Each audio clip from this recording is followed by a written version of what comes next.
Bom dia a todos, sou Luiz Fernando Garcia, sou diretor do curso de comunicação da ESPM de São Paulo. Fernando Nogueira me pediu para falar algumas questões da comunicação pública e da administração da comunicação pública. Bom, tentando não esquecer dos pontos mais importantes que ele pediu, o professor sempre pede, a gente tem que atender, senão não passa na prova. Eu fiz uma colinha aqui, então permitam que de vez em quando eu vou olhar aqui para baixo para não esquecer os pontos fundamentais que ele me pediu. Mas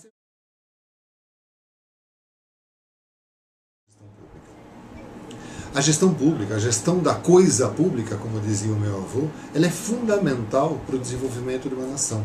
Ela é fundamental para o desenvolvimento do lugar. Esse locus, esse espaço onde pessoas, cidadãos e entidades devem coexistir de uma forma coerente segundo o desígnio, o desejo que aquele lugar tem em relação ao seu futuro. Quando isso acontece, você tem um ideal democrático, você tem o ideal das forças que se equilibram e se cobram para serem melhores, que se cobram para serem efetivas. O que nós temos muitas vezes é um desequilíbrio das forças e dos lugares. Quase sempre a comunicação pública acaba sendo cobrada de tentar reequilibrar esses fatores em desequilíbrio. Porque elas trabalham muitas vezes com a consequência dos desgastes da imagem, da opinião pública, ou do desconhecimento mesmo do que aquela entidade, aquele órgão pode e deve fazer dentro desse espaço, desse lugar comum, esse lugar em comum das pessoas vivendo. Em função disso, hoje, cada vez mais, a gente precisa tentar trabalhar não só para eliminar essa imagem ruim de direito, de fato, e de imagem da mídia ou das nossas cabeças, e começar a valorizar cada vez mais pessoas como vocês que estão estudando para serem melhores gestores. Gestores de questões fundamentais dentro de um desenho de país, de cidade, de lugar.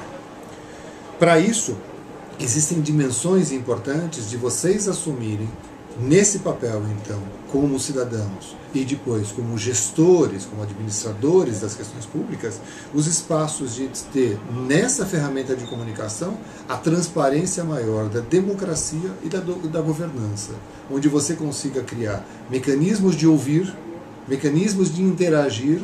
E hoje a internet e os meios interativos são maravilhosos para a velocidade, para a capacidade de mediar isso facilmente com cada uma das pessoas que tenham esse acesso, e ao mesmo tempo de você conseguir dialogar com essa comunidade e entregar para essa comunidade os resultados da sua ação, os resultados da sua participação em medida e em governança.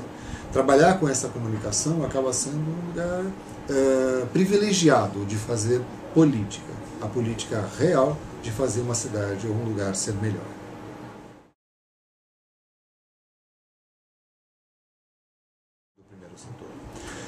É possível ter elementos de cada uma delas. De forma muito simplificada, é possível ter a busca da efetividade do segundo setor. A busca da efetividade que cobra o tempo todo uma relação investimento-retorno, que cobra o ROI. Tá? Desse dia a dia, desse investimento e da efetividade da ação e da comunicação da ação. Afinal de contas, por que se comunica, a quem se comunica e que resultado vai se obter.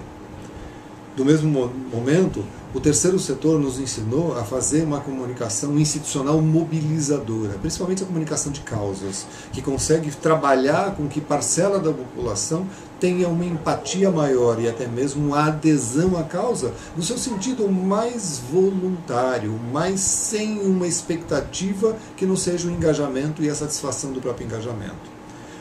Na política, no primeiro setor, no fundo, se a gente fizer uma gestão que tenha busca de cobrança, que tenha efetividade do ROI e ao mesmo tempo que tenha a mobilização da causa, da questão voluntária, da cidadania manifesta e exposta como é meu direito lutar pelo espaço em que eu moro e pela melhoria do espaço em que eu moro, não pelo egoísmo da minha calçada, mas pelo privilégio da minha rua, onde eu e tanta gente passamos. Não numa rua cercada de cancela, onde poucos vão viver, mas na avenida onde todos passam.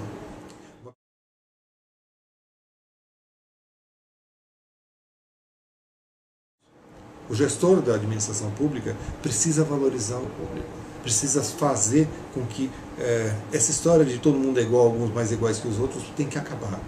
Se alguém tem que ser mais igual que os outros, é efetivamente quem está por baixo hoje. E precisa puxar. Isso não é ideologia. Isso é desenho de realidade para sobrevivência de futuro.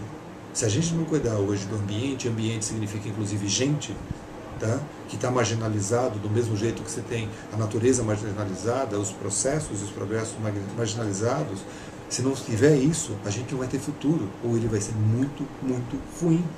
E cabe ao gestor público, mais do que ao privado, inclusive, a responsabilidade maior da mobilização, da proposição e da fiscalização dessa entrega. E muitas vezes da própria entrega do serviço público.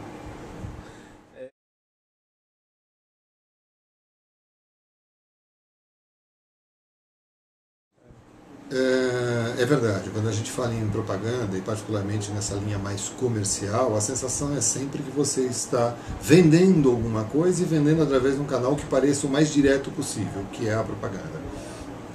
A própria empresa já percebeu, a própria organização do segundo setor já percebeu que não dá só para ser comercial o tempo todo. É preciso destacar o seu papel, a relevância da sua marca no mundo. E para isso existe aquela relação institucional que antigamente era chamada do espaço das relações públicas. Hoje a gente prefere trabalhar sempre com comunicação com a sociedade, nos seus aspectos de mercado, nos seus aspectos de relações institucionais com outras entidades.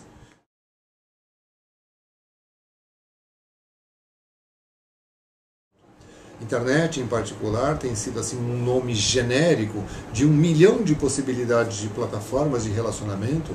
Hoje, o grande diferencial tem sido Facebook e Twitter, mas existem outras. Se a gente falava em blog no passado, está falando nisso passado em tecnologia há 6 meses. Está falando nisso hoje, daqui a 6 meses a gente vai ter uma outra ferramenta, uma outra situação, um aperfeiçoamento dessas, mas que de verdade desenhe, eu estou aqui. E sem parecer avatar, eu vejo você, e você me vê, eu te ouço, e você me ouve. Só lembrando a frasezinha do Avatar, vocês devem ter visto, ela foi trazida de um comprimento de tribos Zulus na África, e tem um antigo, anos 90, administrador chamado Peter Senge, que trouxe na sua obra, inclusive, este comprimento de uma tribo. Depois foi ampliado para uma série de outras, percebido que foi uma série de outras tribos que trabalhavam assim. A história do eu vejo você, eu te considero como gente. Tem, inclusive, o próprio Peter Senge comenta que a grande punição em algumas comunidades africanas as pessoas eram punidas da sociedade, elas podiam continuar vivendo lá, só que elas não seriam vistas pelas pessoas, as pessoas fariam de conta que elas não existiam. E isso era o pior sofrimento que alguém podia ter. Hoje, quando a gente fala em exclusão, é que nós fazemos eu não vejo você para uma parte importante da população, das pessoas que estão no dia a dia. Cabe ao administrador público, ao gestor público, ver as pessoas, enxergar esse caminho para cada um. E as ferramentas de comunicação permitem, particularmente as tecnologias, permitem ter diálogos fantásticos com as pessoas, tirando mediações que às vezes atrapalham, ideologizam ou desviam a compreensão. Lembra aquela velha brincadeira do telefone sem fio, que alguém vai desviando essa fala até que se torne incompreensível quando chega lá? Pois é, na questão pública, o risco é o mesmo. Por isso é preciso criar ouvidorias, criar canais de contato rápido para conseguir entender a realidade. E de verdade, desculpa, eu vou usar um termo técnico das mais altas sofisticações, levantar o seu traseirinho das cadeiras confortáveis dos escritórios de ar-condicionado e pisar barro, pisar lama, ir lá na rua, andar de ônibus, conversar com as pessoas às 6h30 no metrô, e aí sim entender o que é a vida na maioria das pessoas. Aí tem condição de decisão, tem condição de conversa.